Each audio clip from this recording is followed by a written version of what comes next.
This is a walkthrough video on how to calculate the angle and distance to given points on a building or in a layout based on the positioning of the theodolite.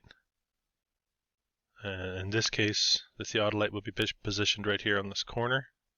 The drawing's a little bit confusing because it kind of shows that angles taken from the building corner, but for the purposes of the math on this sheet, we'll take all our numbers from this point here, because we're given a setback of 4 meters here, and we're giving a setback of 1.4 meters here. Okay, so first thing to do when you're trying to figure out how to lay out these points, we've got point P0, P1, P2, P3, P4, P5, and then P6. So the first thing to do is to break these down into triangles, and the way I do it is I'll write these triangles out separately based on the measurements given. So the first one, well, I'll show you the first sheet here would be, so this is every time on all these triangles, this would be that the theodolite location. So for P0, we have an opposite length of 1.4. We have an adjacent length of 11.55. I'll quickly show you how I got that. So the opposite length is just this horizontal distance, and that would be horizontal distance from theodolite to point P0, and then this distance here, which is the 7.55, the length of the building, plus the 4 meter setback. And that's what we have here. And then so on and so forth. So we have P1 where I've added that horizontal dimension, and then P2 where I've actually subtracted the, we'll call it vertical dimension in this case, and quickly show you again. So the second triangle comes all the way across, so we're adding the 2.575, and the third triangle maintains that horizontal distance but is reduced 1.325 meters. Okay, so the third triangle is taken from here. And I'll quickly show you again on the next sheet. Okay, those are my dimensions of the triangle. From there, it's fairly straightforward. Set up the same equation each time. It's the tan because we're dealing with the opposite and adjacent. So you see I've done them identically for all three. Because we're trying to find the angle, the way that you should be punching this into your calculator is, once you've done this division, 1.4 divided by 11.55, I retain everything in my calculator. So right now here I've just drawn it out, 0.1212. On your calculator it'll be 0.121212, and so on and so forth.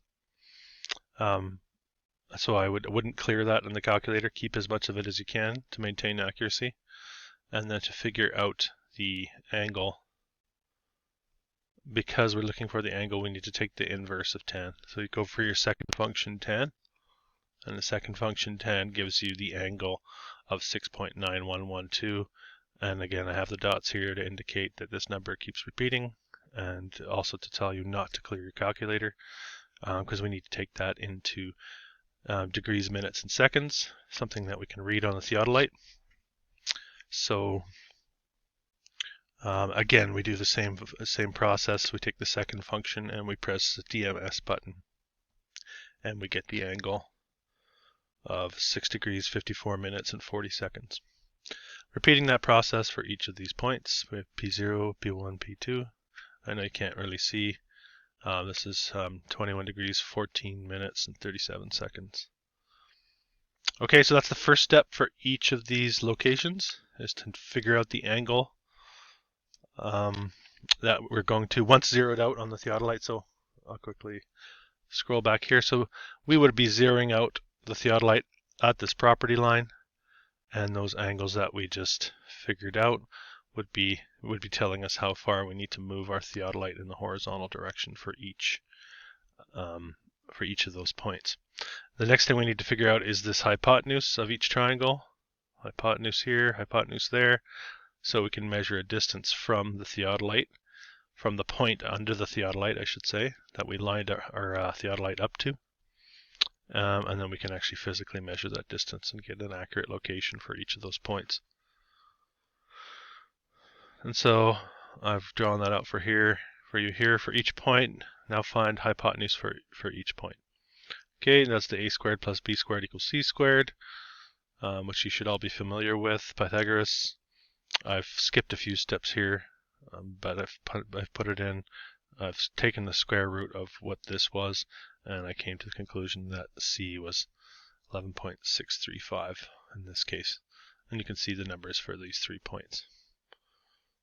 So as we get to our sheet and how to fill out our sheets, there's our first 3 points. So from all the information I had on those 3 points on the previous sheet, I've punched them into each little location on our answer sheet here. And we're going to repeat that step for the next 4 points. I notice too when I draw the triangles, although they're not really to scale, I do try to draw them indicating that maybe the horizontal has grown a bit for each location, depending on which one we're doing. So now we're going to be doing the last 4, so P3, P4, P5, P6. And you can see here, P3 will have grown from P2 in the horizontal, but it remains the same on the vertical. P4 remains the same on the horizontal, but is shortened on the vertical by this distance, 2.650 meters. P5 grows on the horizontal by a meter, but maintains the same horizontal distance to the theodolite. And then P6 will be the same on the horizontal in this direction and shorter by 3.575. I hope that makes sense to you.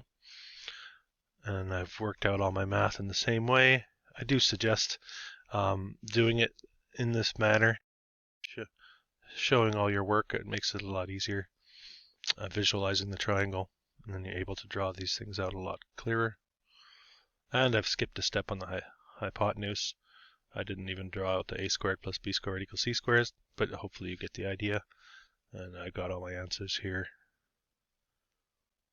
Here's the last one.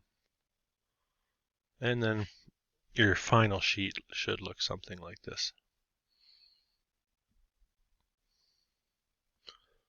So I hope this video helps you understand how to come up with these angles and these lengths for hypotenuse.